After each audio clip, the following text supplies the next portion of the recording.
you guys? How are you doing?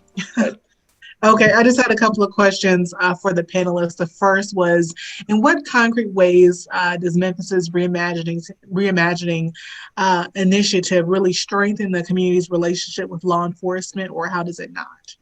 And anyone can answer.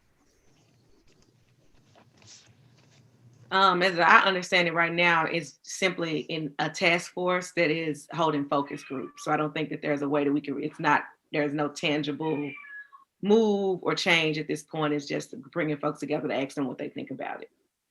And I think to be transparent, like I stated on the panel, he did a series of conversations after the bridge that sound really similar. And so my question would be, what came out of those conversations? And I don't think that I can see a trajectory of what came out of those conversations actually being implemented. So as of right now, I would say that there hasn't been much. And I'll echo Ms. Jones. She said something earlier in the discussion that even though they have these conversations, they change from people to people at different junctures and not getting continuity. Even with my platform of reimagining public safety, it's the buzzword, it's the thing that goes around. I have a 90-day task force, and the task force is just this.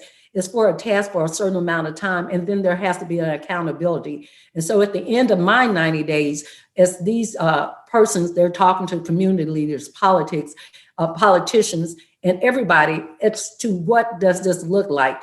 And then we're creating a report, and that report will be socialized through the communities, through law enforcement, to the halls of Congress. Because it's one thing, like Ms. Jones said, just to talk to me, to pacify me, but what are we supposed to do with this? And so out of that, we're going to assess, address, and correct some of those things. Now, some of those things might be, low-hanging fruit, and we can change immediately. And other things we really have to fight for. And it comes down to making that legislative that there's accountability, there has to be law, and then there's consequences for certain actions. Mm-hmm. I absolutely agree. Talk for the sake of talk is not helpful. Information is, however, power. So anyone who can engage should engage. And if you see that no one is recording these events, make sure that you are recording these events. If no one is reporting out, make sure that you report out so that there is a record of what happened, there's a record of what was said, what requests were made, and what promises were made. And then once that's a matter of public record, you can then hold the individual accountable. We told you this, you said you would do this, we are expecting that you would do this, you have not done this, therefore, we will hold you accountable in these ways. If people are not conducting these conversations in a way that is actually helpful, then unfortunately the community has to take responsibility for making sure that they are participating in a way that's helpful and doing what the people who are organizing the events have failed to do. It's an extra burden, but because we have levers of power, because policing and the authority of policing comes from the people, if the people don't act and behave as if they have power, it's going to be very difficult to reimagine policing in any way, shape, or form. And you got to circle back to them, like you just said, Ms. Brown. You have to circle back. If they say they're going to do this, hold them accountable and come back. It's easy to utter, false promises. But when you do that strong ask, you anticipate and you come back and say, when can I expect? Hold them accountable. And then what? Because everybody answers to somebody. And that's where it usually falls on deaf ear. That person, runs out of time and they out of office, and we're still back to another administration doing the same thing over and over again. Okay, thank you guys so much. And I had one follow-up question. This year, since the death of George Floyd, many protesters have called for the defunding of police. Many protesters that I've spoken to individually have said they mean a reallocation of funds. Do you see that as an option? Why or why not? Well, I would like to shift it just a little bit because, again, the name or the request, the move to defund comes out of the movement for Black Lives. And so while many activists have changed their perception of it, the way and everybody can take it and mold it how they want to. The specifics of defund the police was about, again, decreasing the size, the scope, and the power of policing in jails in our communities, as a step towards abolition and creating alternative structures to address harm, while also taking it, and then with the funding, taking that funding to invest in those alternatives that we know would be. And so I do want to just state that is what we mean by defund the police, and everything else about that is maybe what folks feel comfortable about, or what folks think that there is alignment, and we're great to move with the alignment, right? But the demand is actually that. And I do think it's possible. I do think it's possible to talk about, we've seen some of these models work. We even have a small version of like the community crisis intervention model here that could be expanded with money that should be expanded, right? And we've seen it in Oregon. I think that there are ways that we could take those funding and think about the money we spend for resource officers in school and supplement them with mental health officers. I think that there are definite ways that we could decrease the scope, power, and budgets, and use them to provide some of the supports that we know are sorely missing in Memphis, which is a city that has a poverty and just above poverty level that's almost over half of the residents here.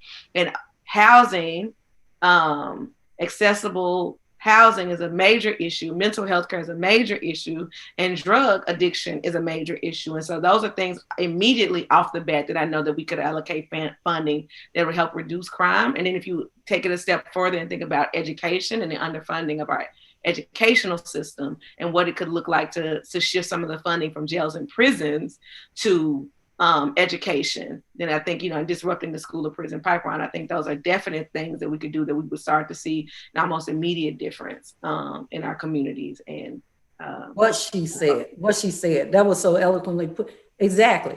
And Ms. Jones, I'd like to follow up with you so I can get a copy of that statement. I mean, it says everything. I said it in layman's terms. You have to look at it differently.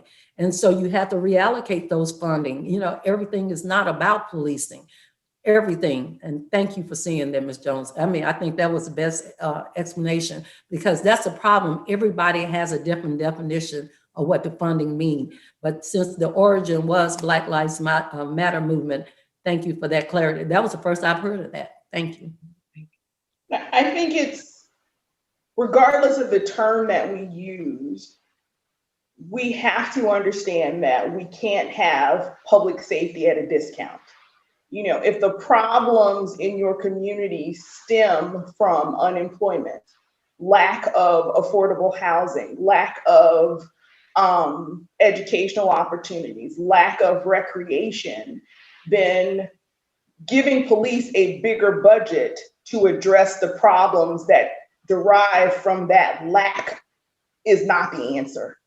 The money needs to go to create those opportunities. And that is always a better answer. If you really want to create and establish public safety, the answer is to address those issues that create problems that result in criminality, not simply to put more police on the street to arrest more people.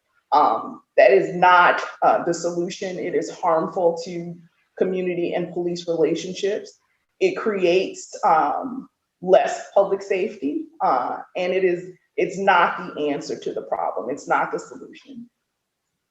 I also want to add with that, we don't see any better example of that than the pandemic, because many of the folks that are in office now were able to run on platforms that said we reduce crime. And so the number of police officers haven't shifted since then, right? The number of so crime has risen in many places, and it's directly related to what we see is happening with the pandemic and the job loss and the loss to access of resources, scale back economic environments, educational disruption. Like, we directly see that impact now. And so for us to continue to ignore that as a way and a means to make our community safe is just a disservice.